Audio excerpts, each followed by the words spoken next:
Crime patrols के और भी दिलचस्प कहानी देखने के लिए हमारे चैनल को सब्सक्राइब करें और बेल आइकॉन दबाना न भूलें।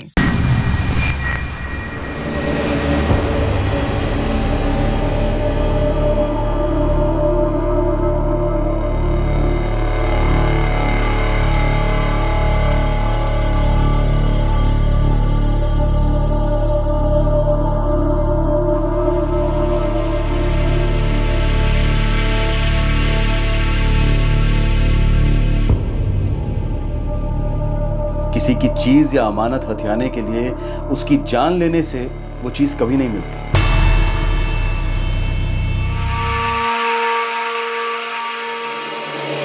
अगर कुछ मिलता है तो वो है बर्बादी, अपनी जिंदगी की बर्बादी।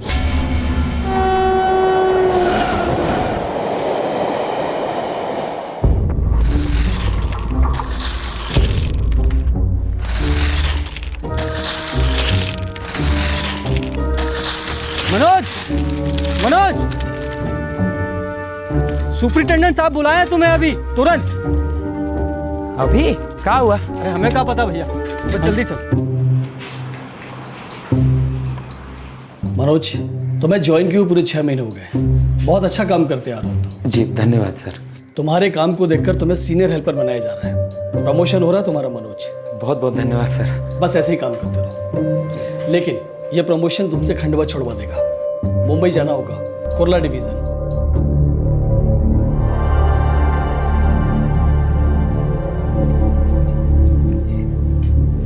ये तो बहुत बढ़िया बात है मनोज बेटे। और बाबूजी 6 पे कमीशन के हिसाब से तनख्वाह भी बढ़ा के मिलेगी। भाई वाह, ये तो सोने पे सुहागा। मुंबई की मुंबई और तरक्की की तरक्की। हाँ भैया, बस एक बार आप वहाँ सेटल हो गए तो फिर मैं भी आऊँगा मुंबई। मुंबई मेरा सपना है। तेरा सपना सच होगा राकेश। बस 2-4 महीने लगेंगे सब कुछ सेट करने में। फिर तुम दोनों को बुला लूंगा मुंबई। और माँ, पैसे हर महीने में भेजता रहूंगा। वो सब तो ठीक है, पर हम नहीं चाहते कि तुम इतने बड़े शहर में अकेले जाओ। प्रमीला के घर वाले कब से शादी की तारीख के बारे में पूछ रहे हैं, उन्हें क्या जवाब दे? शादी के लिए टाइम कहाँ है माँ? 7 मिनट लगते हैं 7 फेरे लेने में, और इसके साथ 7 जन्मों का बंधन भी बन जाता है। बिल्कुल ठीक करिए तुम्हारी बात। हाँ, फौरन प्रमीला से शादी कर लो और उसके साथ जाओ ना मुंबई। अच्छा ठीक है माँ, जैसी आप लोगों की इच्छा। अच्छा प्रमिला, अपना ख्याल रखना और कुछ भी जरूरत पड़े तो हमें फोन कर देना। मनोज, हमारी बहन का ख्याल रखना। जयेश भैया आप चिंता ना करिएगा, वहाँ पर पहले ही से सब कुछ सेट है। प्रमिला वहाँ खुश रहेगी। और सुनो, तुम दोनों अपना अपना काम करते रहना है। जैसे ही सही लगेगा तुम दोनों को मुंबई बुला लूंगा। लाओ। हाँ खुश। हाँ आ जा तू।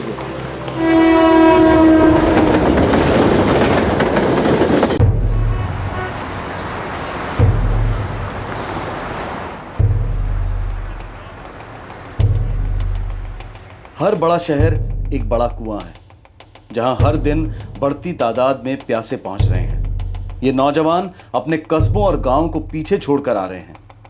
एक ऐसा भविष्य तलाश रहे हैं जो उन्हें अपने इलाके में कभी नसीब नहीं हो सकता। लेकिन ऐसा क्यों है? हर शहर गुब्बारे की तरह फूल रहा है। लोगों की बहती धारा रुकने का नाम नहीं लेती। इमारतें और ऊंची होती जा रही हैं, पर घरों के कमरे और सिकुड़ते जा रहे हैं। हर सांस के लिए कंपटीशन, लेकिन बेहतर जिंदगी का सपना टूटने का नाम नहीं लेता। शहरों की तरफ ये बेहिसाब माइग्रेशन एक सीरियस दस्तक है कि हमारे देश में प्रगति और विकास की कथा शायद वाकई एक कथा है, मिथ्या है।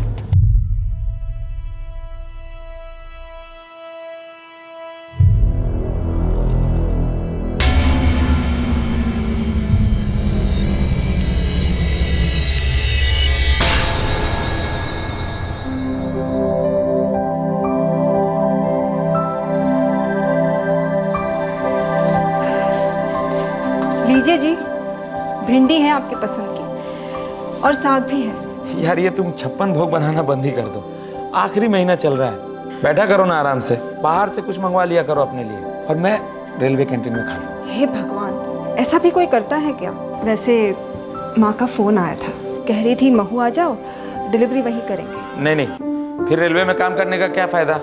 और यहाँ का अस्पताल तुम्हारे मऊ से 100 गुना ज्यादा एडवांस्ड है, पता है? लेकिन अब मैं अपनी माँ को क्या जवाब दूंगी? मैं उनको फोन करके समझा दूंगा। मैं अपनी माँ को बुला लेता हूँ तुम्हारे देखभाल के लिए। सच कहूँ तो मुझे भी महू नहीं जाना है। आपको छोड़कर कहीं नहीं जाना है मुझे। ये भी ठीक है जी। अच्छा सुनो, राम और राकेश दोनों मुंबई आने के लिए बहुत उतावले हैं। दोनों यहीं सेट होना चाहते हैं। तो बुलवा लीजिए ना। हाँ, लेकिन सोच रहा हूँ क्वार्टर थोड़ा बड़ा मिल जाए तो। दिल में जगह हो तो कमरों में जगह बन ही जाती है। और मुझे पता नहीं है क्या कितना प्यार है आप भाइयों का आपस में। ठीक है, मैं आज ही फोन कर देता हूँ और कह देता हूँ मुंबई का 1 वे टिकट करवा लो बच्चू। हाँ भैया, हाँ हाँ हाँ, अम्मा भी साथ चलेंगी। मैं आज ही टिकट बुक करवाता हूँ। और तैयार रहना, बच्चे की जिम्मेदारी से बच नहीं पाओगे चाचू। भैया सच में बहुत मजा आएगा, सोच के ही बहुत खुशी हो रही है। ठीक है ठीक है। मुंबई। अरे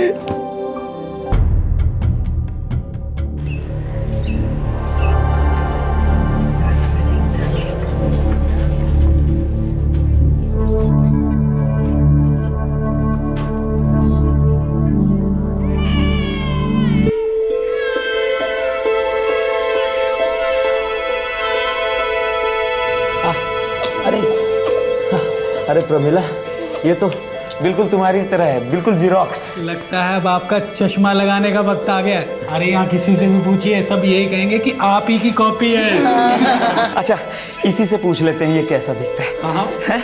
आइए, तुम किसकी तरह दिखते हो? हाँ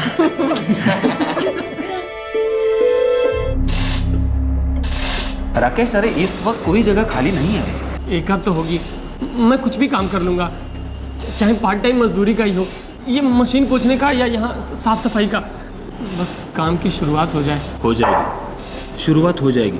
फिलहाल कोई गुंजाइश ही नहीं है। अगर कुछ होता है तो मैं तुम्हें फोन कर लूंगा।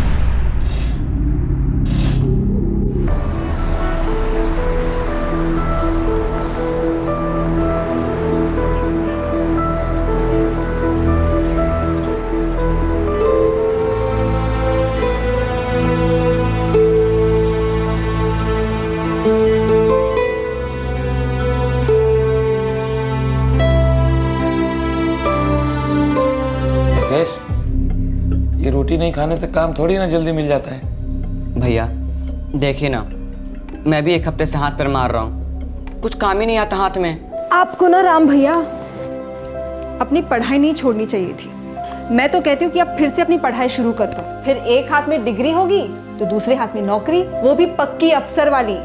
नहीं नहीं भाभी, अब मुझसे वो सब नहीं होगा। मुझे कैसे भी काम करना है, कुछ भी और कैसे भी।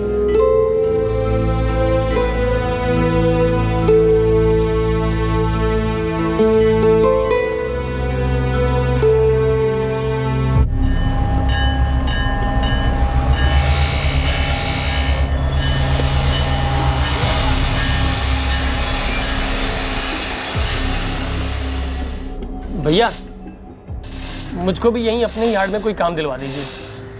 अगर दिलवा सकता था तो पहले नहीं दिलवा देता। ये सरकारी संस्था है, यहाँ पे हर नौकरी एग्जाम पास करके पाई जाती है। भैया पर बिना एग्जाम का या बिना डिग्री का भी तो काम होता है। ये सब हमाली मजदूरी करना, ये सब सामान ही यहाँ से वहाँ ले जाना। भैया मैं कुछ भी कर लूंगा, कुछ भी। यहाँ मेरी नहीं चलती। खंडवा होता तो किसी न किसी से बात करके कोई ना कोई सेटिंग करवा देता, लेकिन ये मुंबई है, यहाँ पे 2 करोड़ लोग अपनी अपनी सेटिंग में लगे हुए हैं। यहाँ नौकरियाँ बहुत है, लेकिन उसको पाने के लिए किसी न किसी का हाथ चाहिए सर पे। भैया अगर ये सब काम आप मुझे नहीं दिलवा सकते हैं तो कम से कम कूली का ही बिल दिलवा दीजिए। अगर मेरे हाथ में सब कुछ होता तो तुम्हारे आने से पहले तुम्हारी व्यवस्था नहीं कर देता। और कूली का बिल्ला कोई मामूली चीज समझते हो? यूनियन बाजी देखोगे तो भाग खड़े हो जाओगे बच्चे। तो फिर क्या करूं मैं भैया, ऐसे ही बेकार पड़ा रहूं? सब्र करो, सही कह रहा हूँ। दिमाग गर्म रखने से होने वाला काम भी बिगड़ जाता है राकेश।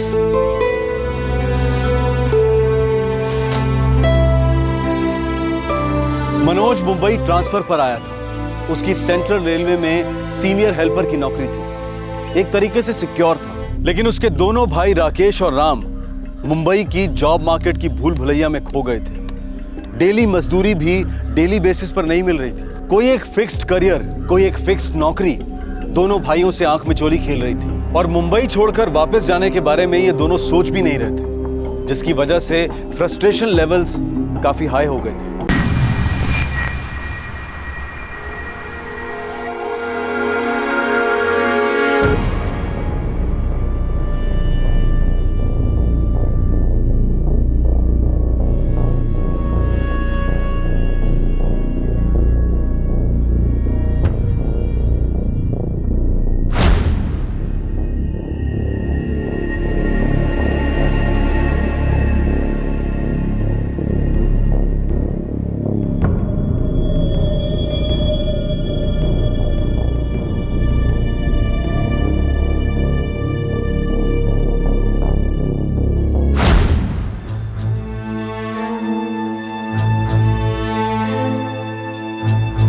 राम, चलो मैं जा रहा हूँ, तुमको भी सायन छोड़ देता हूँ।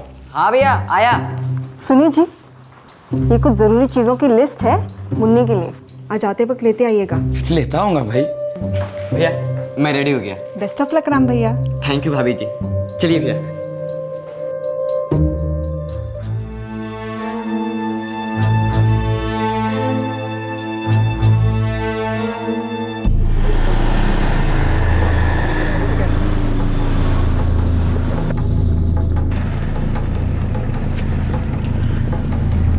अच्छे से इंटरव्यू देना। जी भैया। अगर उन्होंने इंटरव्यू में वहीं के वहीं कोई आधी टेढ़ी बात कर दी या ये कह दिया कि ये नौकरी हम किसी और को दे रहे हैं, तो मुस्कुराते निकलना, ठीक है? अरे तुमको कोई और नौकरी मिलेगी। चलो।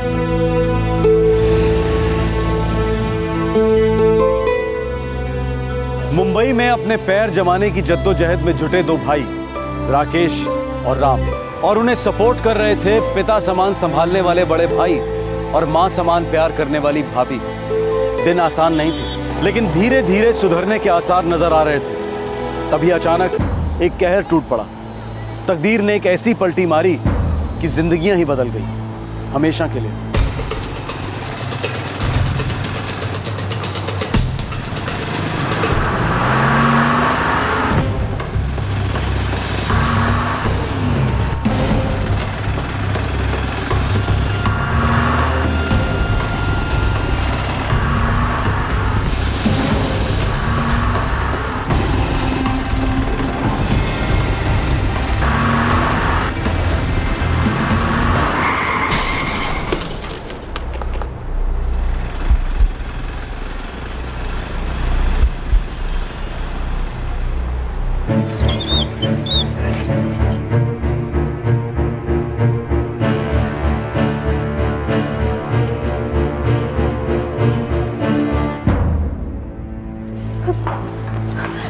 डॉक्टर साहब, देखिए हालत बहुत नाजुक है, क्रिटिकल है, रीढ़ में कंपाउंड फ्रैक्चर्स हैं। मुझे मिलना है उनसे। नहीं अभी कोई नहीं मिलेगा, थोड़ी देर बाद में।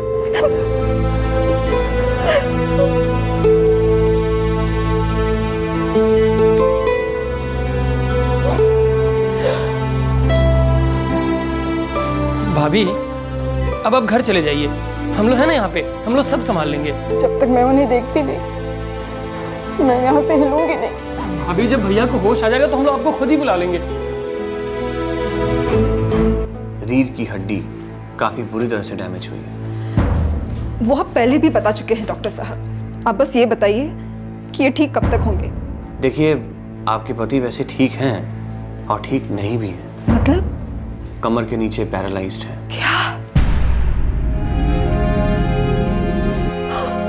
अरे वो ठीक हो सकते हैं, समय लगेगा पर वो ठीक हो सकते हैं, और शायद बहुत समय लग सकता है।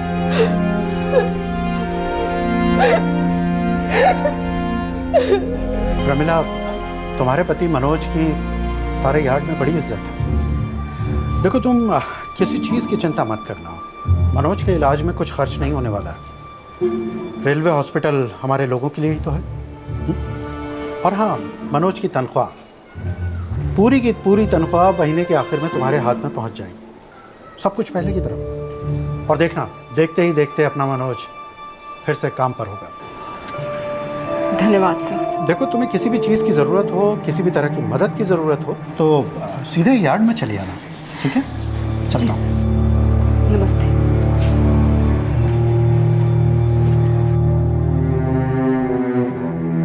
भैया वो बाबूजी को घर जल्दी जाना पड़ा है, उनको खंडवा में जरूरी काम आ गया था। ठीक ही किया, मुन्ना को घर पे रख रखा है। शाम को आएगा आपसे मिलने।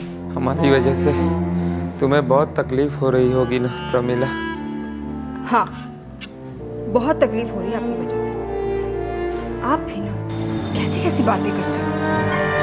बस सिर्फ आराम करेंगे, पानी पीजिए। अगर आज मेरे पास भी काम होता तो मैं भी आपकी कुछ न कुछ मदद कर देता।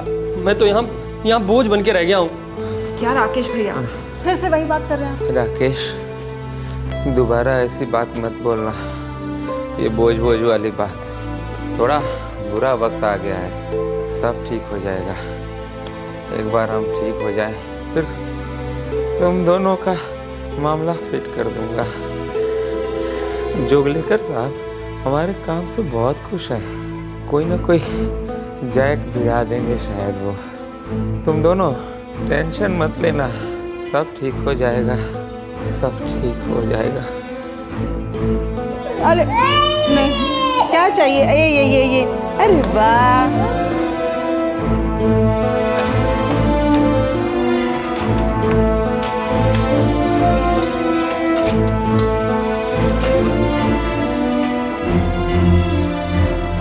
अम्मा मैं हॉस्पिटल जा रही हूँ। रमीला, जी भैया।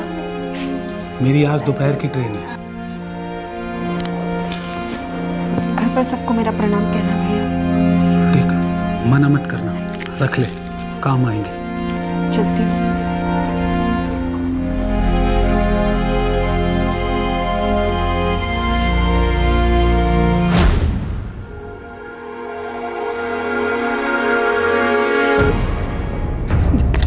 जयेश भाई, जयेश भाई, राम, अम्मा, भाभी को कुछ हो गया है। हो गया मतलब? क्या हुआ बाबू को? प्रमिला, प्रमिला,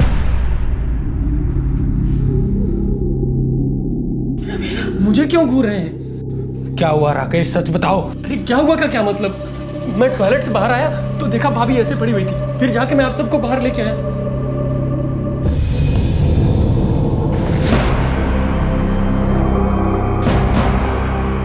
दरवाजा तो अंदर से बंद है, फिर किसने किया होगा ये सब?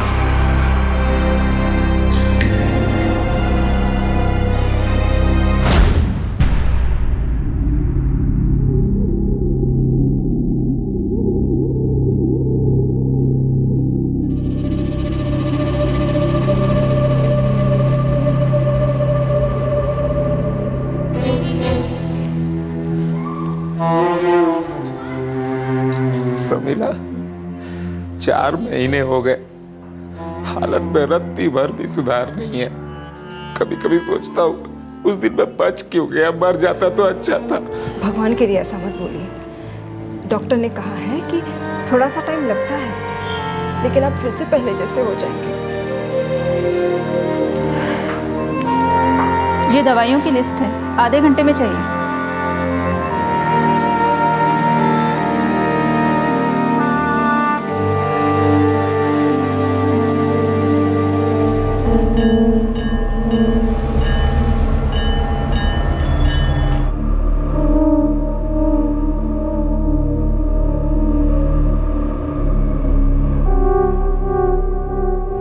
आप अंदर जा सकती हैं। प्रमिला, मौजूदा हालात में हम तुम्हारे पति के लिए जो भी कर सकते हैं वो सब कर रहे हैं। इनकी एक तनख्वाह से गुजारा नहीं हो रहा है। घर में छोटा बच्चा है, इनके 2 भाई हैं, माँ है, और ऊपर से नर्स ने दवाइयों की इतनी लंबी लिस्ट दे दी है। मैं हॉस्पिटल में बात करके दवाइयाँ मुफ्त करवाने की कोशिश करता हूँ। Thank you sir. वैसे प्रमिला, पैसों की तंगी है तो एक और तरीका है, अगर इंटरेस्टेड हो तो बताओ। क्या करना होगा सर?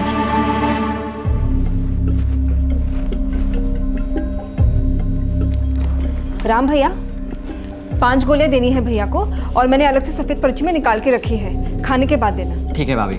अच्छा अम्मा, मैं चलता हूँ। संभाल के जाना। हाँ ठीक है। जा। बहू, हाँ तुम भी तो खाना खा लो ना। खा लूंगी अम्मा, पहले मुन्ने को खिला दो। अच्छा ठीक है, जाओ और खा ले।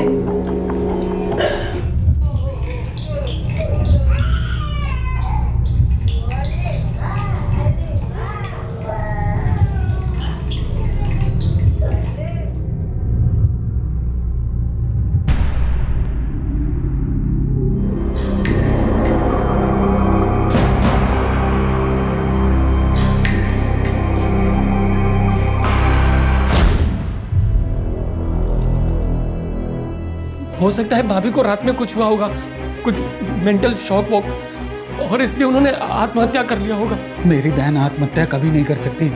अरे उसके लिए कोई कारण तो होना चाहिए। हमारी बहन का मर्डर हुआ है। अरे क्या बकवास कर रहे हैं आप? बकवास क्या है और हकीकत क्या है ये तो अब पुलिस ही बताएगी।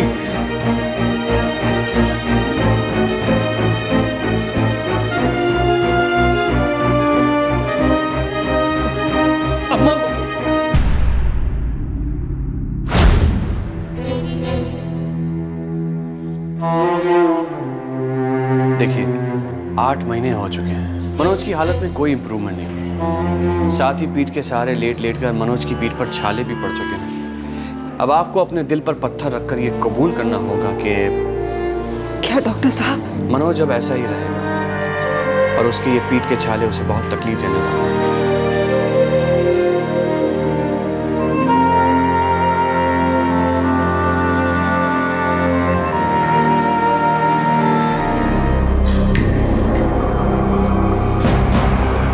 भाभी, आपसे बात करनी है। क्या?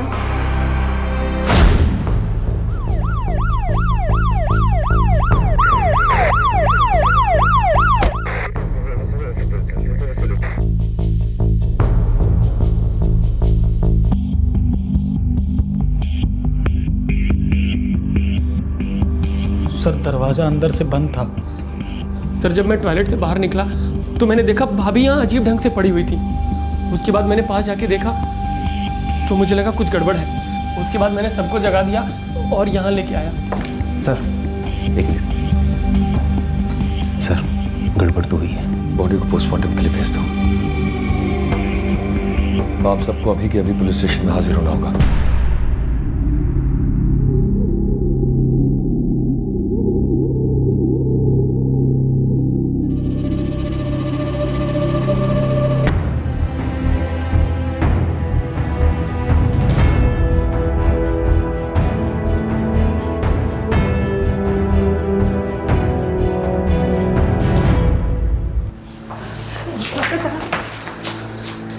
देखिए, हमने जी तोड़ मेहनत की, लेकिन मनोज की हालत काफ़ी ख़राब हो चुकी थी। हम उन्हें बचा न सके।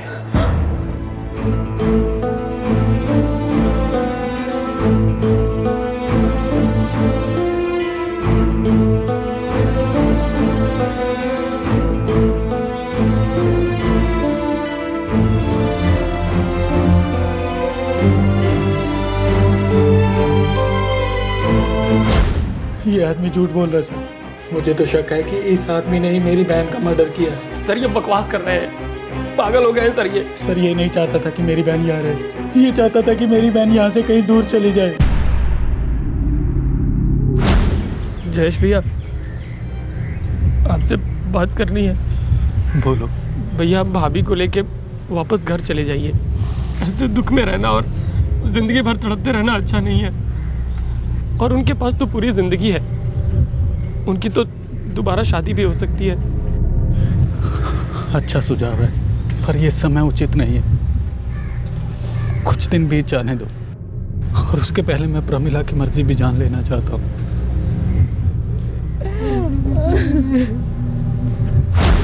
सर मैं भाभी का भला चाहता था।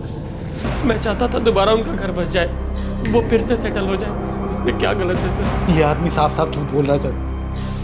इसके दिमाग में उस समय भी कोई ना कोई गेम चल रही थी। कैसा गेम?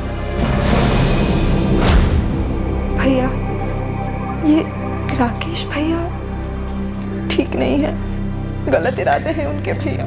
साफ साफ कहो, क्या कहना चाहती हो तुम? वो एक अरसे से यही चाह रहे हैं कि मैं इस घर से चली जाऊं।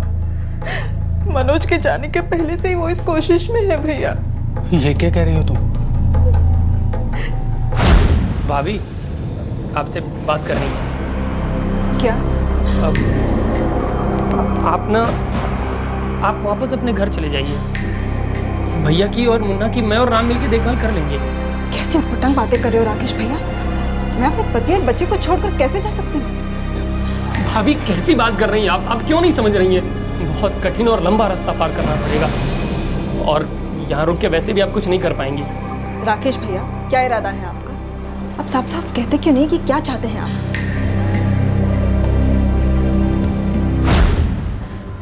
मुझे उनका ये बर्ताव बहुत अजीब सा लगा भैया। मेरी समझ में नहीं आ रहा था कि वो मेरे साथ ऐसा क्यों पेश आ रहे थे।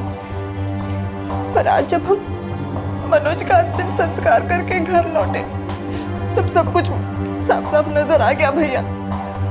मैं जान गई कि आखिर वो मुझसे चाहते क्या है। क्या चाहते हैं ये? भाभी, कम से कम अब तो अपने घर वापस चले जाइए। अब चाहते चाहते क्या है राकेश भैया? भाभी अगर आप घर वापस लौट गई, हम दोनों भाइयों में से किसी एक को मनोज भैया की नौकरी मिल जाएगी। इससे पूरे परिवार का भला होगा, भाभी आपका भी भला होगा। बस मुझे मनोज भैया की नौकरी चाहिए, आप समझ जाइए। रेलवे में और दूसरी कई सरकारी नौकरियों में जब किसी एम्प्लॉय की एक्सीडेंट में या किसी और कारण से अचानक मृत्यु हो जाती है तो उसी की तनख्वाह के लेवल का दूसरा जॉब उसके सबसे करीबी रिश्तेदार को ऑफर किया जाता है। इस केस में मनोज की खस्ता हालत को देखते हुए रेल अधिकारियों ने उसकी पत्नी प्रमिला को पहले से ही नौकरी ऑफर कर दी थी जब मनोज जिंदा था, लेकिन बिस्तर से हिल नहीं पा रहा था। वैसे प्रमिला, पैसों की तंगी है तो एक और तरीका है, अगर इंटरेस्टेड हो तो बताओ। क्या करना होगा सर? देखो, हम दोनों ये अच्छी तरह से जानते हैं कि मनोज की हालत रातों रात तो ठीक नहीं हो सकती, और शायद ये भी हो सकता है कि वो कभी ठीक ही ना हो पाए। फिलहाल मैं तुम्हारे लिए इतना कर सकता हूँ कि तुम्हारा नाम रेलवे की नौकरी के लिए प्रपोज करूँ। आप बड़े दयालु हैं सर, इससे मुझे और मेरे परिवार को बड़ी मदद मिल जाएगी सर। लेकिन सर, मुझे पता नहीं है कि मैं ये नौकरी कर पाऊंगी भी या नहीं। ज़रूर कर पाओगे। अपने परिवार से इतना प्यार करती हो तो काम भी बहुत जल्दी सीख जाओगे। ये फॉर्म लो, इत्मीनान से पढ़कर भर देना।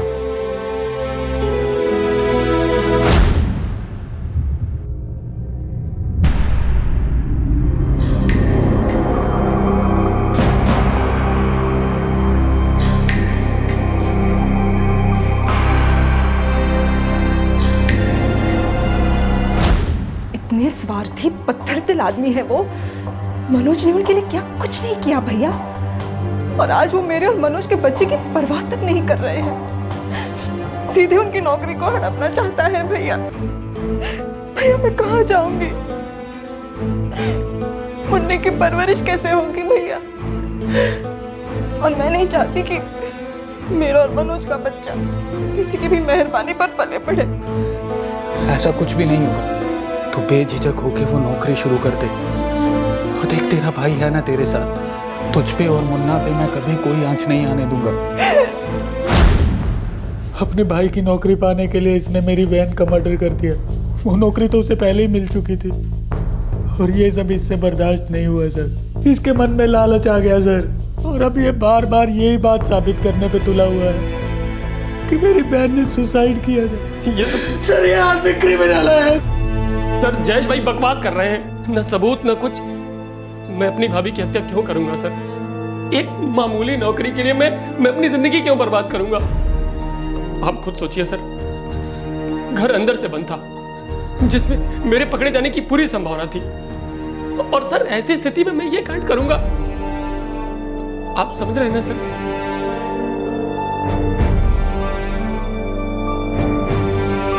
पीड़ित प्रमिला का बड़ा भाई जयेश बार बार प्रमिला के देवर राकेश के ऊपर शक की उंगली उठा रहा था, और मौजूदा सबूत भी राकेश की तरफ ही इशारा कर रहे थे। लेकिन राकेश डटकर इन आरोपों का खंडन कर रहा था। वो सिर्फ एक ही बात पर अड़ा रहा कि उसकी भाभी ने आत्महत्या की थी। आखिरकार राकेश का छोटा भाई प्रमिला का सबसे छोटा देवर राम टूट गया, और उसने किया एक शॉकिंग खुलासा।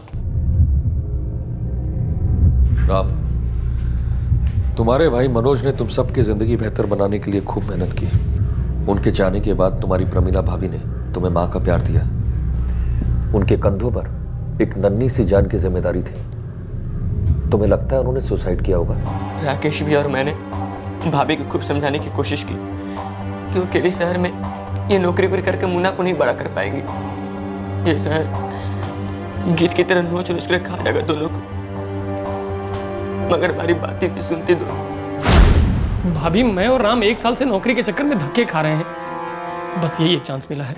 अगर ये नौकरी मुझे मिल गई तो मैं कहीं ना कहीं राम को भी फिट कर दूंगा। भाभी, हम वादा करते हैं हम मुन्ना को अपने बच्चे जैसा पालेंगे। और आपके पास तो पूरी उम्र है, आप तो दोबारा शुरुआत कर सकती हैं। आपकी तो दोबारा शादी भी हो सकती है। राम और राकेश दोनों मुंबई आने के लिए बहुत उतावले हैं। दोनों यहीं सेट होना चाहते हैं। तो बुलवा लीजिए ना। क्वार्टर थोड़ा बड़ा मिल जाए तो। दिल में जगह हो तो कमरों में जगह बन ही जाती है। मैं आज ही फोन कर देता हूँ, और कह देता हूँ मुंबई का 1 वे टिकट करवा लो बच्चू। आपके भैया आपकी हमेशा फिक्र करते, बहुत चाहते थे आप लोगों को, और आज जब उनकी अस्थियां ठंडी तक नहीं हुई है, आप दोनों की उनकी नौकरी पर नजर है। भाभी अगर हम नजर नहीं रखेंगे तो कोई बाहर का तीसरा बाजी मार ले जाएगा। ये मुंबई है भाभी, यहाँ दाहिने पैर के लिए बायां पैर रुकता नहीं है। ये कोई महू या खंडवा नहीं है कि मदद के लिए पूरा का पूरा गांव उमड़ के आ गया। और आप तो यहाँ टिक भी नहीं पाएंगी, गारंटेड आप यहाँ टिक नहीं पाएंगी। ऊपर से आप नौकरी करेंगी, बच्चे को संभालेंगी, पागल हो गई आप। पगला तो तुम दोनों गए हो, लालच में पगला गए हो। अरे मेरी फिक्र करना छोड़ ही दो तुम लोग। मेरे पास मेरे पति का बेशुमार प्यार है, ताकत है और हिम्मत है। मैं जैसे तैसे निभा लूंगी मुंबई में। तुम दोनों जाओ यहाँ से और अपने लिए कुछ करने की फिक्र करो। और राकेश भैया, आपको ये नौकरी तो मिलने से रही, इसका ख्याल भी अपने दिमाग से निकाल दो। तुम्हारे राकेश भैया ने तुम्हारी भाभी सगे भाई मनोज की पत्नी प्रमिला की हत्या की या नहीं?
मैं मुन्ना को लेके जा रहा हूँ, अब ये मेरी जिम्मेदारी है।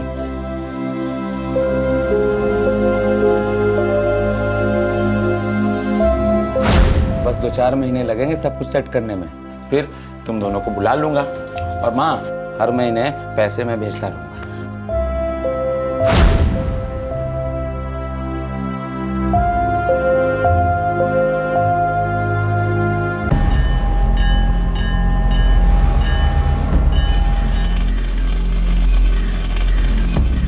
मनोज की नौकरी अब किसी तीसरे को दे दी गई है जिसका मनोज से कोई रिश्ता नहीं है। राकेश पर आईपीसी की धारा 302 के तहत हत्या के चार्जेस लगाए गए हैं। मुंबई के कुर्ला सेशन कोर्ट ने राकेश को उम्र कैद की सजा सुनाई है। राकेश ने मुंबई हाई कोर्ट में इस फैसले को चैलेंज किया है और राम चूंकि हत्या के वक्त नाबालिग था इसलिए उसे करेक्शन होम में भेज दिया गया है। बड़े शहरों में टिके रहने के कुछ गुरु मंत्र हैं और सबसे जरूरी है प्रैक्टिकल बनो।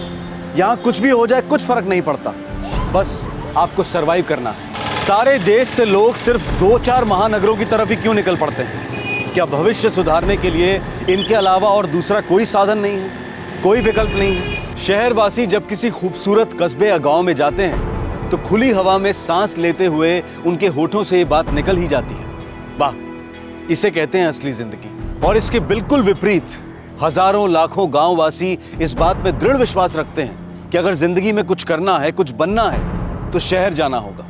शहर मानो जन्नत है। यह उदाहरण मशहूर अंग्रेजी कहावत को सिद्ध करता है, the grass is greener on the other side. क्या यह शहर और गांव के बीच की दरार एक दस्तक है कि हमारे विकास की कहानी एक तरफा है? व्यक्तिगत विकास के लिए अनुकूल अधिकतम सुविधाएं शहरों को ही दी जाती हैं, लेकिन इसके बावजूद हमारे शहरों की क्वालिटी ऑफ लाइफ काफी खस्ता है। दूसरी तरफ ग्रामीण क्षेत्रों को अलॉट किए गए विकास के बड़े बड़े प्रोजेक्ट्स स्कैम और घोटालों के शिकंजे से कभी निकल ही नहीं पाते। एक तरफ जहां प्रशासन इन स्कैम से हुए नुकसानों पर पर्दा डालकर अपनी कुर्सी बचाए रखता है, वहीं दूसरी तरफ आम आदमी, वो चाहे शहरी हो या ग्रामीण, जंगल राज में हाथ पैर मारता है, जहां सिर्फ एक ही नारा गूंजता है, जिसकी लाठी उसकी भैंस। मीडिया के पैनल पर घंटों डिस्कशन हो सकते हैं कि समाज में हो रहे जुर्म पर टीवी प्रोग्राम्स का गहरा असर है, वगैरह वगैरह। पर सच्चाई यह है कि बढ़ते जुर्म का मुख्य आरोपी है अमीरी और गरीबी के बीच बढ़ती खाई। कुछ लोग इस खाई से रेंगते हुए निकलकर नौकरी पाने में, जिंदगी बनाने में या बेसिक लेवल पर सरवाइव करने में जुर्म का दामन थाम लेते हैं। लेकिन हमें उन्हें मुजरिम के साथ साथ एक पीड़ित के नजरिए से भी देखना चाहिए। देखते हैं हमारे आज के एपिसोड की दूसरी कहानी।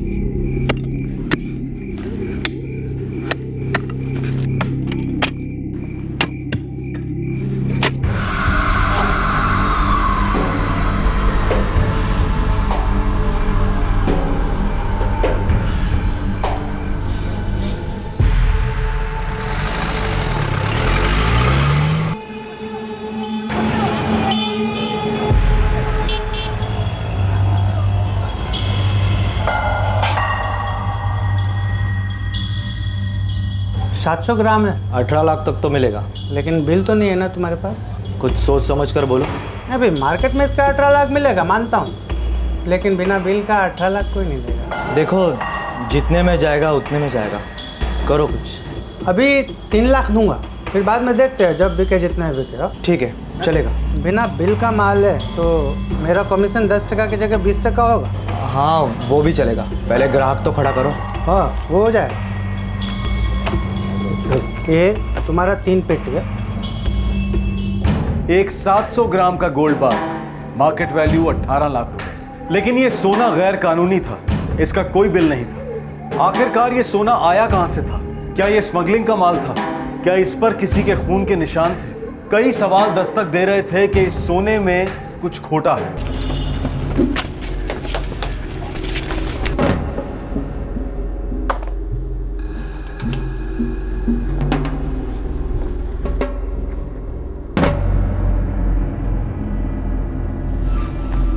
अम्मा मैं जाके आता हूँ।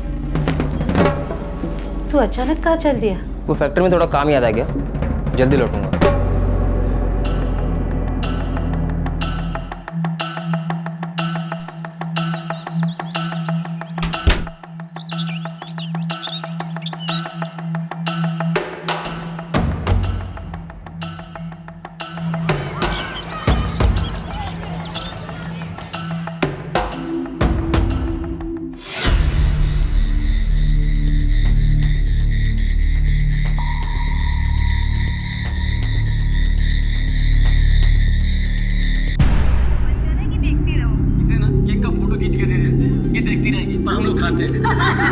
नारायण, जगदीश लौटा नहीं अभी तक?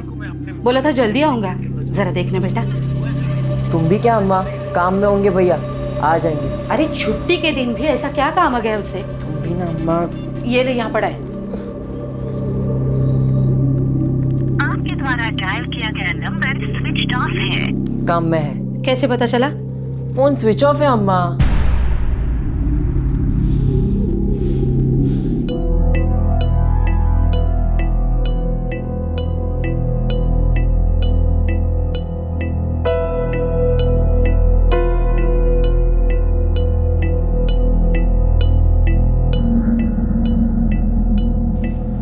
इतनी देर तो उसे काम वाले दिन भी नहीं हुई।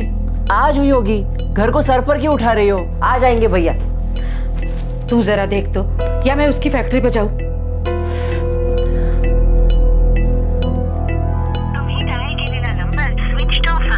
अभी भी फोन स्विच ऑफ है। तो उसके सेठ को फोन लगा। अरे पागल हो गई हो क्या? सूरज सेठ जी को इतनी रात गए डिस्टर्ब कैसे कर सकता हूँ? उन्होंने ही किसी काम से रोक कर रखा होगा ना उसे। जगदीश ने बोला था मैं जल्दी आऊंगा। तू लगा उनको फोन। नंबर नहीं है मेरे पास।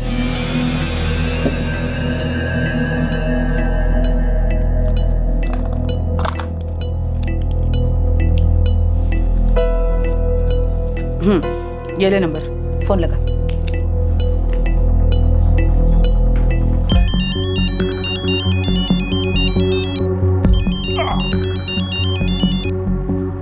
हेलो। नमस्ते सर, मैं जगदीश का छोटा भाई नारायण बोल रहा हूँ। हाँ बोलो बोलो नारायण, कैसे हो? सब ठीक है? हाँ सर, बस वो जगदीश भैया बोले फैक्ट्री में कुछ काम था, अभी तक लौटे नहीं, आज दोपहर में ही गए थे। अरे भाई आज कैसे हो सकता है? आज तो रविवार है, फैक्ट्री बंद है। लेकिन भैया तो बोले थे फैक्ट्री में काम था।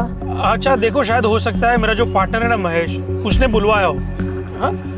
एक काम करो, उसके मोबाइल पे ट्राई कर लो ना। स्विच ऑफ है सर, और अम्मा भी थोड़ी परेशान है। अरे नारायण, अरे बच्चा थोड़ी ना है वो, है आ जाएगा, यहीं कहीं होगा। ठीक है, टेंशन मत लो। ठीक है सर। हाँ चल, कमाल है। अरे भाई जगदीश अपना है बैठा होगा अपने दोस्तों के साथ दारू पीने, तो घर पे झूठ बोल के गया। कि मैं फैक्ट्री जा रहा हूँ। ये लोग ना कभी सुधरेंगे नहीं। देखती रहो इसे ना केक का फोटो खींच के दे देते हैं, ये देखती रहेगी और हम लोग खाते हैं।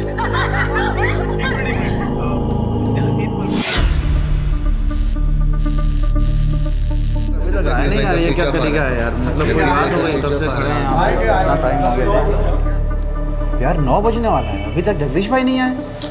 अजीब बात है। अरे शनिवार को उन्होंने खुद कहा था कि सोमवार को सुबह 8:30 बजे सारे वर्कर चाहिए, और आज खुद ही गुले। तो एक काम कर, फोन लगा ना उनको। हाँ फोन करता हूँ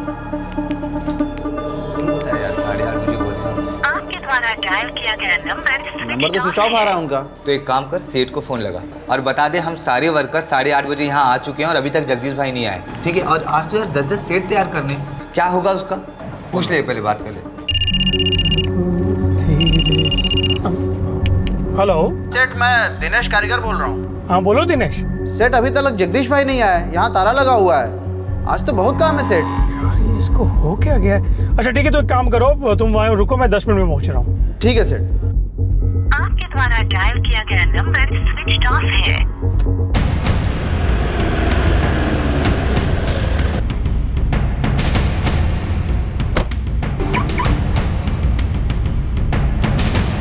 आया जगदीश? अभी तक नहीं आया सर।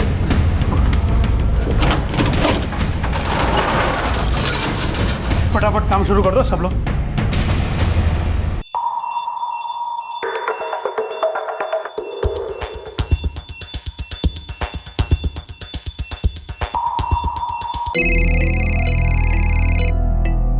जी सूरज सेठ। अरे जगदीश सो रहा है क्या? उठाओ उसे। नहीं सेठ जी, बोला था आपको, कल दोपहर से जो गया अभी तक नहीं लौटा।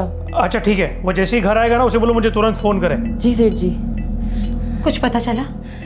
नहीं अम्मा, बस इतना पता चला भैया कल फैक्ट्री नहीं गए और आज सुबह भी वहाँ नहीं पहुँचे। हे भगवान, कहाँ गया होगा जगदीश?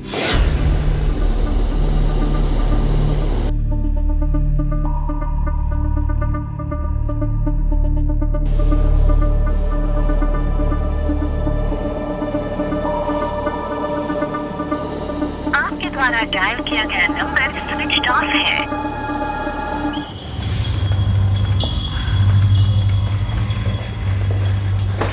हाय। हाय महेश। अरे हाँ संचित भाई। संचित भाई टेंशन मत लो, आपको माल मिल जाएगा। हाँ हाँ मिल जाएगी, डिलीवरी मिल जाएगी टाइम पे।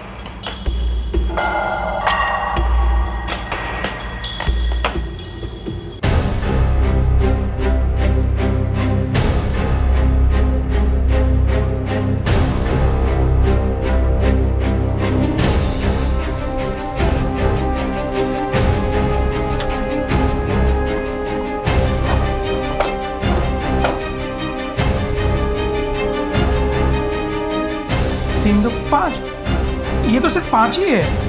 हाँ, एक 700 ग्राम का पूरा बार गायब है। तूने देखा ना अंदर ठीक से? हाँ अच्छी तरह देख लिया। जगदीश का उसको बुलाओ। वो आज सुबह से काम पे नहीं। जगदीश भैया बोले फैक्ट्री में कुछ काम था, अभी तक लौटे नहीं, आज दोपहर में ही गए थे। अरे भाई आज कैसे हो सकता है? आज तो रविवार है, फैक्ट्री बंद है। लेकिन भैया तो बोले थे फैक्ट्री में काम था। लफड़ा है यार।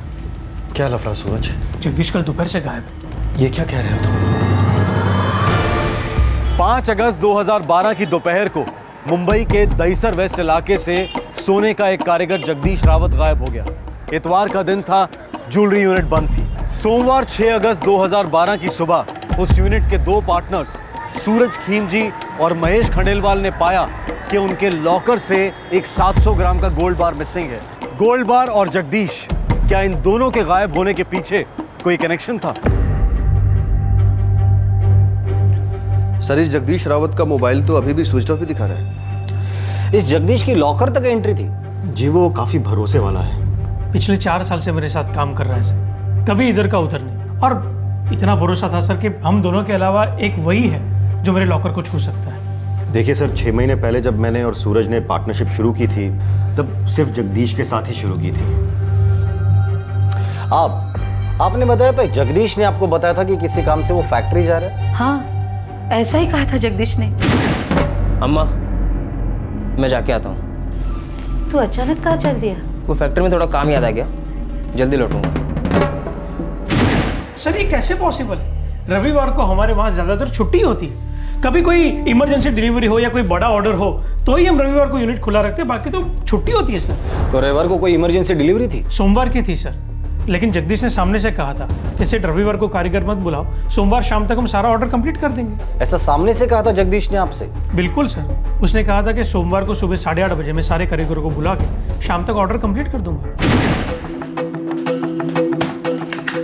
सेठ, कल रविवार है तो बंदी रखते ना, ओवरटाइम क्यों चढ़ा रहे हैं? अरे मुझे शौक थोड़ी ना है जगदीश, है सोमवार को शाम को डिलीवरी देनी है, इतना काम है, इतने कम टाइम में कैसे होगा? मैं हूं ना, मैंने सबसे बात कर रखी है। देखिए सोमवार को सुबह 8:30 बजे सब लोग आ जाएंगे, धनाधन काम शुरू कर देंगे, शाम को 4 बजे के पहले काम खत्म। पक्का ना? नहीं, वो महेश ने जुबान दी है क्लाइंट को कि सोमवार शाम को 10 सेट आपके हाथ में होंगे। मैं कह रहा हूँ ना, सब हो जाएगा।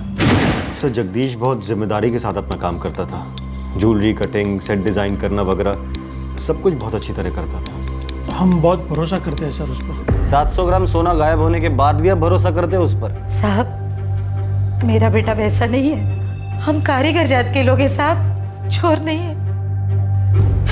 और सूरज सेठ के साथ तो 4 साल से काम किया, पूछो उनसे, कभी एक पैसा भी खाया है उसने? तो फिर गायब क्यों है मैडम? फोन भी स्विच ऑफ है उसका, और वैसे भी 700 ग्राम सोना बहुत होता है, अच्छे अच्छे लोग उसके बोझ के नीचे दब सकते हैं और दबते भी है। मुझे आपके बाकी कारीगरों से बात करनी होगी, क्या पता और कितने लोग शामिल हैं इसमें।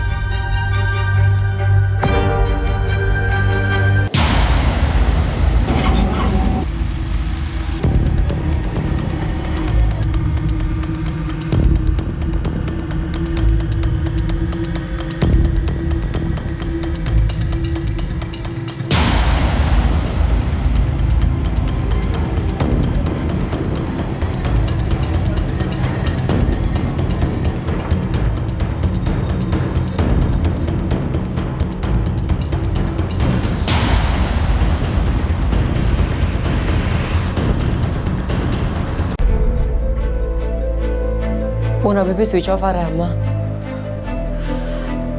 जगदीश के साथ कुछ हुआ है, तेरा भाई कभी चोरी नहीं कर सकता, कभी नहीं कर सकता। देखिए मैंने आपके बाकी के वर्कर्स से भी बात की है, सब सीधे लगते हैं। अगर चोरी हुई है तो सिर्फ ये अकेले जगदीश का काम है। ये सब देख के वही लग रहा है, लेकिन मुझे ना थोड़ा डाउट आ रहा है। नहीं मतलब पिछले 4 सालों से मैं उसे जानता हूँ, बहुत करीब से। अगर पैसों की जरूरत होती तो वो मुझसे मांग लेता सामने से, और मैं कभी मना भी नहीं करता। जगदीश जैसा विश्वासु आदमी मेरे लॉकर से सोना चुराएगा, ये बात कुछ हजम नहीं हो रही है। हो ना हो इंस्पेक्टर साहब, कुछ और बात है। 700 ग्राम है, 18 लाख तक तो मिलेगा, लेकिन बिल तो नहीं है ना तुम्हारे पास?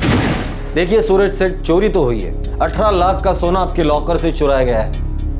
अब 2 पार्टनर्स के सिवा सिर्फ एक आदमी उसे छू सकता था, और वो आदमी छूमंतर है।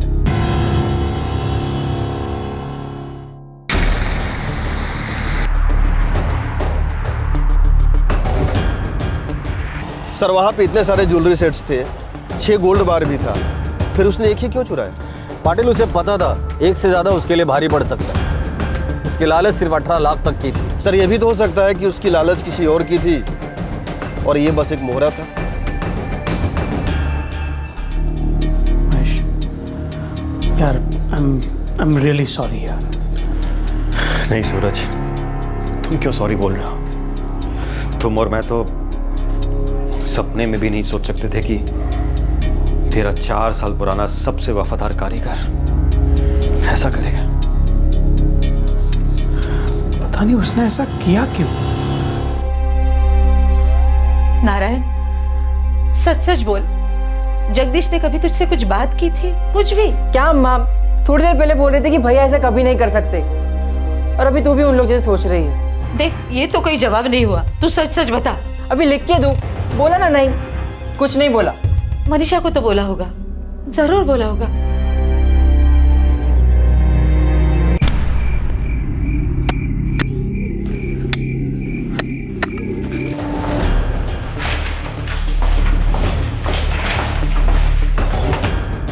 फरवरी 2012 से पहले तक ये सूरज खिमजी और महेश खंडेलवाल अपने अपने ज्वेलरी यूनिट्स अलग अलग चला रहे थे। वैसे दोनों कई सालों से हैं इस लाइन में। मतलब फरवरी 2012 में वो दोनों साथ मिल गए? जी हाँ सर, इस साल फरवरी में दोनों ने अपने अपने ज्वेलरी यूनिट्स को साथ में मिला दिया और पार्टनरशिप शुरू की। अच्छा, ये जगदीश के सेलफोन की आखिरी लोकेशन क्या है? सर अलीबाग। अलीबाग?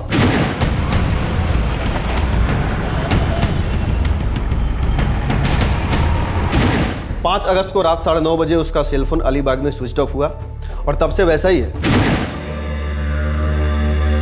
सर 444662778 ये अलीबाग का नंबर है और इसी नंबर पे जगदीश के सेल से लास्ट कॉल किया गया था। किसका नंबर है?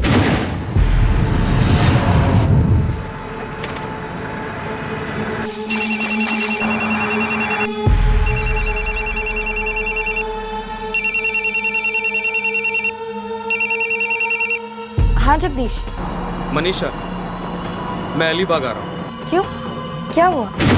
सर ये नंबर किसी मनीषा पाटिल के नाम पर रजिस्टर्ड है। ये मनीषा पाटिल कौन है?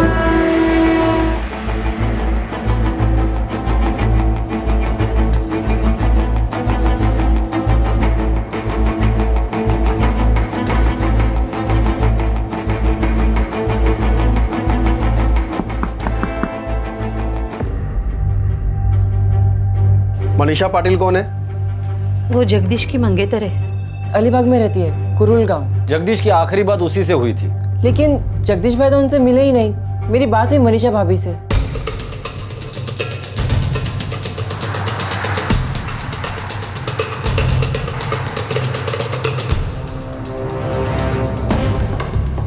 पाटिल, अब तक तो इस जगदीश के बारे में सब लोग अच्छा ही बोल रहे हैं।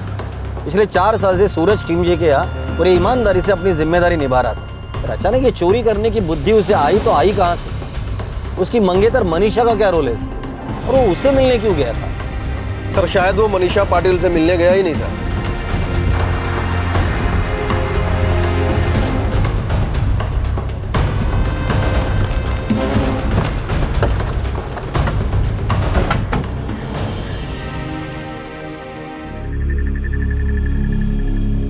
तुम कह रही हो कि जगदीश तुम्हें मिलने आया ही नहीं था? जी सर, वो मुझसे मिलने नहीं आया था। तो फिर मनीषा और कितने रिश्तेदार और दोस्त है उसके कुरुल गांव अलीबाग में जिनसे वो मिलने आया था, और क्यों आया था? मनीषा, मैं अलीबाग आ रहा हूँ। क्यों, क्या हुआ? डील फाइनल कर रहा हूँ। अरे ऐसे कैसे? पैसे कहाँ हैं? मेरी जेब में। क्या? गोल्ड बार के बारे में कुछ बताया उसे? क्या गोल्ड बार? डील की बात कर रहा था वो। कौन सी डील? मनीषा, कौन सी डील फाइनल होने जा रही थी? सर मुझे नहीं पता, आप किशोर दत्ता से पूछिए। किशोर दत्ता? अब ये किशोर दत्ता कौन है?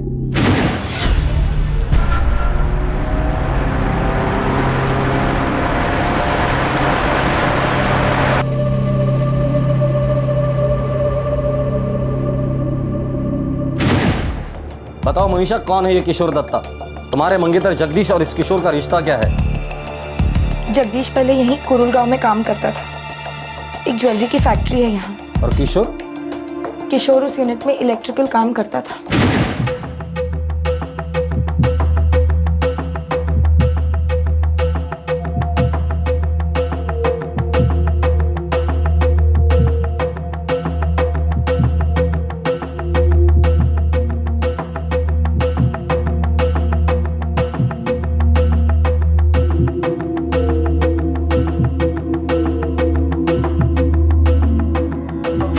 जगदीश और मैं भी वहीं मिले थे, फिर हमारी सगाई हुई। मैं किशोर को तब से जानती हूँ। जगदीश सोना लेकर किशोर के पास आ रहा था, उसे बेचने के लिए? मुझे कुछ नहीं पता सर, मैं सिर्फ इतना जानती हूँ कि जगदीश और किशोर बहुत अच्छे दोस्त हैं और कोई डील करने वाले थे। इससे ज़्यादा मैं कुछ नहीं जानती। सर इस किशोर के पास हमारे सारे सवालों के जवाब मिलेंगे। जगदीश कहाँ है, सोना कहाँ है, सब कुछ। पता नहीं पाटिल, पर यह मामला मुझे कुछ ज़्यादा ही गहरा मालूम पड़ता है। 700 ग्राम सोना बहुत होता है, और इतना सोना चुराने के पीछे बहुत बड़ी वजह होगी। क्या होगी? चलो।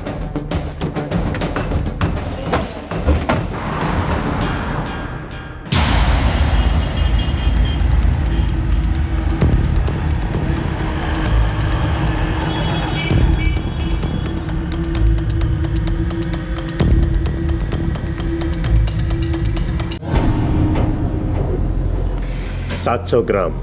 वो भी 24 कैरेट। बिना बिल का सोना है? अरे कांति भाई, बिल तो आते जाते रहेंगे, सोना तो सोना है ना। हाँ, सोना वही है जो बिके, और खुले मार्केट में ये बेचना सबसे मुश्किल है। अरे कांति भाई, तो ऐसे मत बेचो ना, जेवर बना दो इसके। कोई माइक का लाल नहीं पहचान सकेगा कि ये जेवर का सोना कौन से मार्केट से आया। बोलो।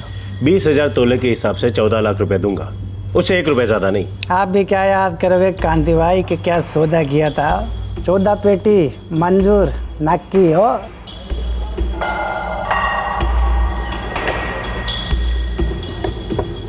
ये 700 ग्राम का गोल्ड बार दहीसर से मुंबई, मुंबई से अलीबाग और फिर से मुंबई के सोने के मार्केट में सफर करता रहा, सौदे होते रहे। लेकिन इन कैरेट्स, तोलों और पेटियों के बीच में जगदीश रावत कहां था? और उस इलेक्ट्रीशियन किशोर दत्ता का सोने के कारीगर जगदीश रावत के साथ क्या रिश्ता था? क्या सिर्फ दोस्ती थी?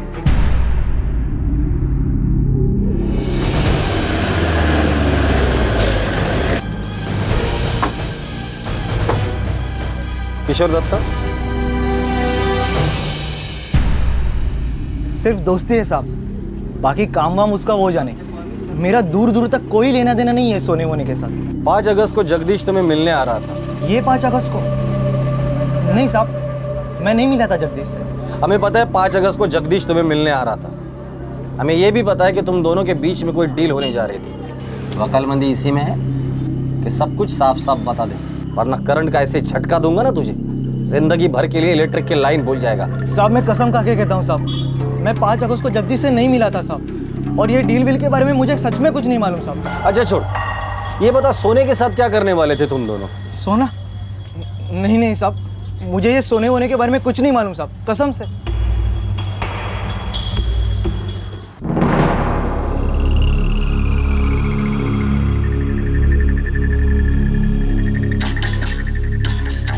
सर, रविवार 5 अगस्त को इस किशोर का सेलफोन 12 बजे स्विच ऑफ हुआ और उसी दिन शाम को 7 बजे फिर से ऑन हुआ। 7 बजे के बाद की लोकेशन क्या थी?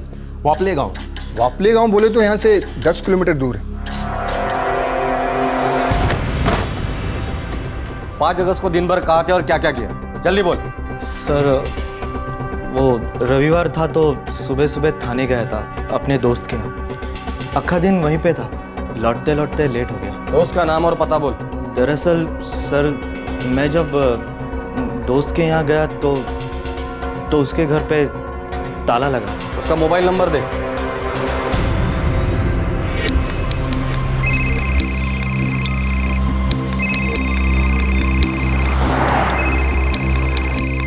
हेलो, आप कौन? पुलिस। क्या हुआ साहब? कुरुल गांव का किशोर दत्ता बोल रहा है कि रविवार 5 अगस्त को जब वो तुम्हारे घर पे गया था, वहाँ ताला लगा हुआ था। सही है? ताला था? लेकिन मैं तो घर पर ही था, मेरी दुकान तो घर को लगकर ही है, मेरी फैमिली पूरा दिन घर पर थी। ये किशोर ऐसा क्यों बोल रहा है? सब ठीक तो है ना साहब? ठीक नहीं है, अभी ठीक कर देंगे।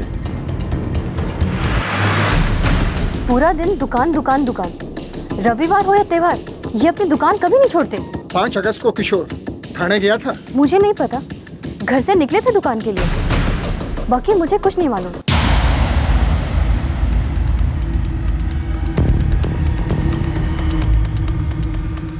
देख किशोर, बहुत झूठ बोल लिया तूने। अभी एक और झूठ बोला ना तो तुझे एक ही इलेक्ट्रिक का शॉक दूंगा, बड़ा वाला। नहीं साहब। जगदीश रावत कहाँ है?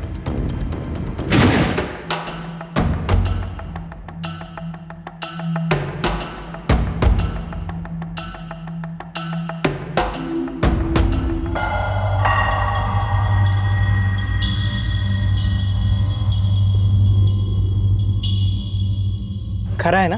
24 कैरेट, एकदम प्योर। तू बोल रहा था ना 9 लाख की गारंटी चाहिए, ये उससे भी ज्यादा का। यार जगदीश, अब हम जो करने निकले ना वो करके दिखाएंगे। किस चीज की गारंटी थी? क्या करने वाले थे तुम दोनों? वो हम क्या? जगदीश अपनी मंगेतर मनीषा से मिलने आया था। किशोर, कैसे शुरू करेंगे? अरे वापले गांव में एक बियर बार है, उसका मालिक वो बार बेचना चाहता है, मैं जानता है उसको। अरे लेकिन अगर वो बेचना चाहता है इसका मतलब उसका धंधा मंदा है, इसलिए तो बेच रहा है वो। अरे नहीं नहीं, सॉलिड चलता है, बैठने की जगह नहीं होती उस बार में। लेकिन उसका मालिक है ना, वो वापले गाँव छोड़ के जा रहा है, इसलिए वो बेचना चाहता है। लेकिन अपने आइडिया चलेगा? चलेगा? अरे दौड़ेगा, मैं तो बोलता हूँ उड़ेगा। अरे महीने के 60-70 हज़ार तो बैठे बैठे कमाएंगे। आधे तुझे आधे माजे, 35 तेरा 35 मेरा, और सीजन में डबल धंधा। लेकिन बार खरीदने लल्लू चीज थोड़ी ना है, सॉलिड पैसे चाहिए और उसके लिए। देख मेरे पास 2-4 पेटी है, तेरे पास भी तो कुछ होगा ना? यार मेरे पास नहीं है इतने पैसे, कुछ बचता ही नहीं है यार। क्या बात कर रहा है यार, खुद सोने में खेलता है और कंगालों की बात करता है। अरे वो तो सेठ लोगों का सोना है। तो तू भी थोड़ा सोना उठा ना, तू भी सेठ बन जाएगा। मजाक में भी ऐसी बात मत कर, अपनी सेठ क्या चोरी करूंगा मैं? अबे चोरी की बात कौन कर रहा है? सिर्फ गारंटी चाहिए अपने धंधे के लिए। मतलब क्या है तेरा? देख तू चुपचाप थोड़ा सोना उठा ले, उसे हम गिरवी रखेंगे, उससे जो पैसा आएगा ना उससे अपना धंधा शुरू होगा। एक बार अपना धंधा चलने लगेगा ना, फिर वो सोना वापस रिटर्न तेरे सेठ के तिजोरी के अंदर। आता मला सांग, इसमें चोरी किधर हुई? हाँ बोल ना। देख जगदीश, तू इतना सोच रहा है मतलब तुझे मेरी बात में दम लग रहा है। नहीं नहीं, मैं ऐसे नहीं कर सकता। तेरे को इधर ही रहने का है क्या? तुझे मनीषा को अच्छी लाइफ देनी है ना? अरे अपना बार ऐसा नोट छापेगा कि उससे खरीदे हुए सोने से तो उसे ला देगा, वो भी तेरे हाथ के बने जेवर से। लेकिन यार तू लेकिन का नाम मत ले यार, ये लेकिन में ना कोई दम नहीं है। देख मैं जो बोल रहा हूँ ना, मेरी बात मान ले मेरे भाई। चुटकी भर सोना उठा रहा है तू वहां से, अब 4 साल की वफादारी के बाद तेरा हक बनता है उस पर कि लॉकर की चाबी तेरे हाथ में, सेठ लोगों का भरोसा तेरे मुट्ठी में। ज़्यादा सोच मत, थोड़ा माल उठा, फिर अपनी लाइफ बनेगी मालामाल। मांगता है तो सूद समेत वापस लौटा दे सोना।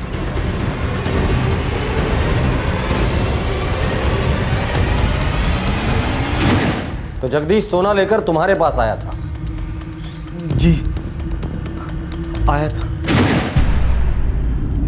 टॉप माल है ना? इससे टॉप पूरी इंडिया में कहीं नहीं मिलेगा। परसों ही हमारे महेश सर लेकर आए ऐसे 6 बार, पूरे 700 ग्राम का है। कितने मिलेंगे? 4-6 पेटी? और बोल 10? और बोल 15? ना 18। मार्केट में पूरे 18 लाख मिल सकते हैं इसके। बहुत तेरी।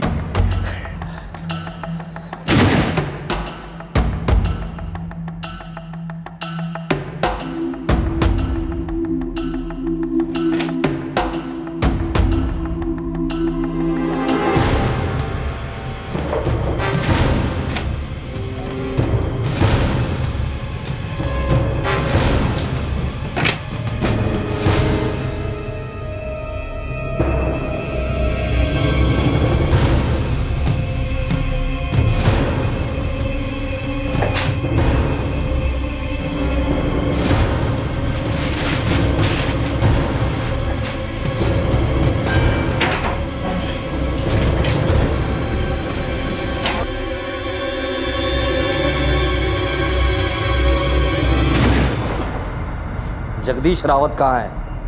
बोल। जगदीश रावत एक ईमानदार सोने का कारीगर था जो खुद अपना एक छोटा सा धंधा शुरू करना चाहता था। अपने दोस्त किशोर के बहकावे में आकर उसने जुर्म की दुनिया में कदम रखा। उसने अपने बिजनेस को फाइनेंस करने के लिए अपनी ज्वेलरी फैक्ट्री से सोना चुराया। जगदीश रावत के मालिक उस पर भरोसा करते थे और उसने वो भरोसा तोड़ दिया। जगदीश अभी हम ना उस बियर बार में जाते हैं, मस्त एक ठंडी ठंडी बियर मारते और फिर गर्मा गर्म डील करते उससे मालिक से। यार अपनी लाइफ तो सेट है। हा? चल चल।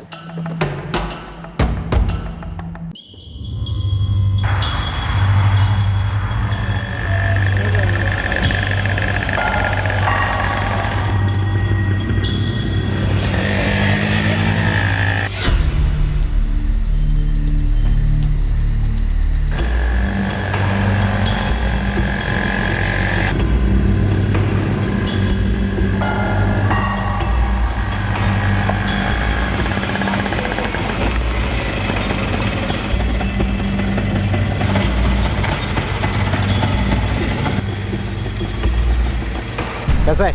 एकदम मजे। जगदीश ये गोपाल, गोपाल साने, और ये केशव भोसले। हेलो। वो जो बार है ना, वो इनका है। अब कुछ ही देर में अपना हो जाएगा। लेकिन इस वीराने में बार, अबे तू देखेगा ना तो वही चक्कर आके गिर जाएगा। सॉलिड ढासू बार है। तू चल ना, चल।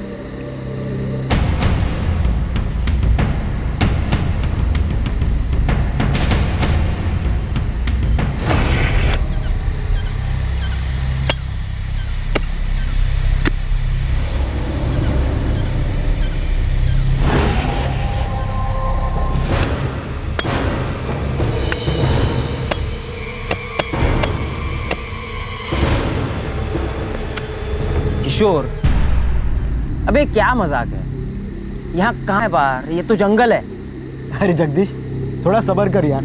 आगे देख, थोड़ी देर में इसी जंगल में मंगल होगा। चल।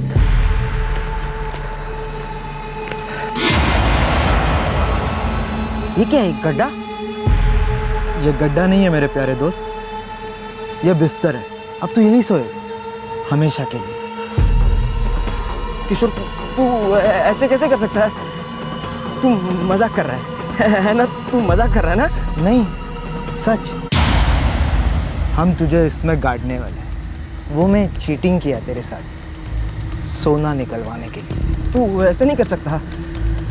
तू दोस्त है ना मेरा दोस्त है ना तू मेरे से चीटिंग कैसे कर सकता है? वैसे ही जैसे तूने अपने सेठ लोगों के साथ किया है। लेकिन वो तो तेरा ही आइडिया था ना। हाँ, तो ये भी मेरा ही आइडिया है।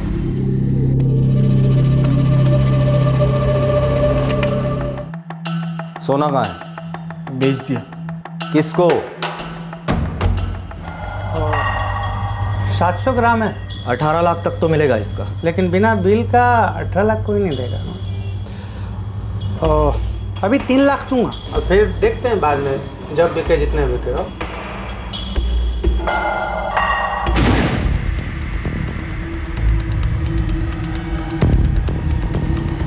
साहब, धंधे की कसम खा के कहता हूँ, मुझे पता नहीं था कि वो सोना पाने के लिए किशोर ने मर्डर किया था। बिना बिल का सोना था प्रदीप सेठ, वो भी पूरे 700 ग्राम, एक सिंगल गोल्ड बार। क्या सोच के खरीदी किया था? उसके दादी का सोना है वो। हाँ, बड़ी गलती हो गई साहब, कान पकड़ता हूँ, आइंदा नहीं करूँगा। सोना कहाँ है वो? सवेरी बाजार मुंबई में बेचा था। वो दुकान बता सकता हूँ मैं आपको जहाँ बेचा था।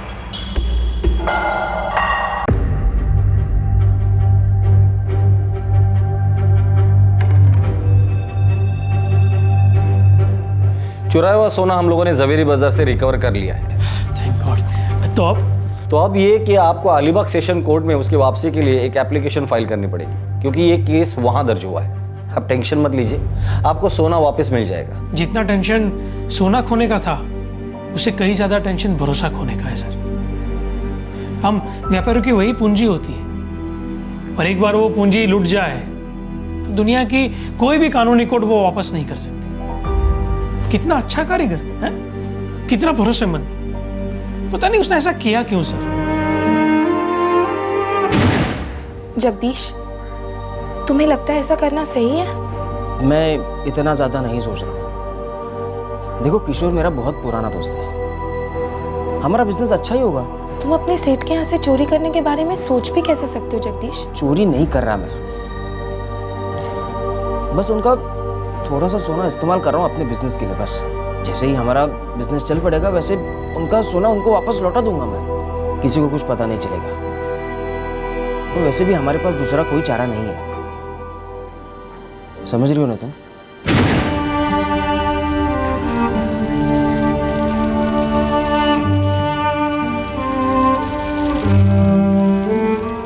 किशोर दत्ता, केशव भोसले और गोपाल साने फिलहाल अलीबाग के रेव डांडा पुलिस की कस्टडी में हैं। उन पर आईपीसी की धारा 302 और 201 के तहत मर्डर और सबूत मिटाने के चार्जेस लगे हैं। अलीबाग के जौहरी प्रदीप संघवी ने बेल के लिए एप्लीकेशन दी है। गलत ढंग से कमाया गया पैसा जिंदगी में किसी को आगे नहीं बढ़ाता, किसी भी बिजनेस को नहीं चलाता। आजकल के करप्शन और स्कैम्स के जमाने में शायद सच्चाई और ईमानदारी की बातें किताबी लगे। अगर हम अपने दादा दादी, नाना नानी या माता पिता से पूछें कि उन्होंने हमें कैसे पाल पोस कर बड़ा किया, तो ज्यादातर लोगों का एक ही जवाब मिलेगा, मेहनत से, ईमानदारी से।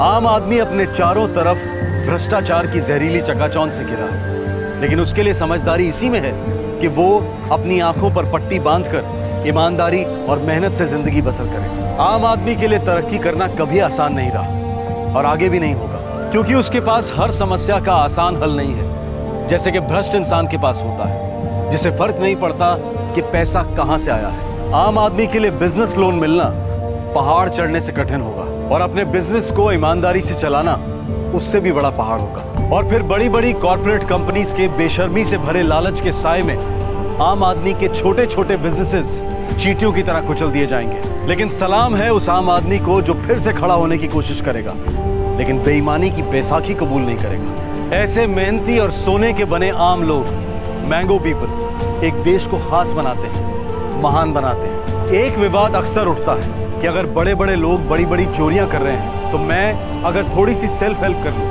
या छोटा सा शॉर्टकट ले लूं तो वो तो चोरी नहीं है। सॉरी, वो चोरी ही है।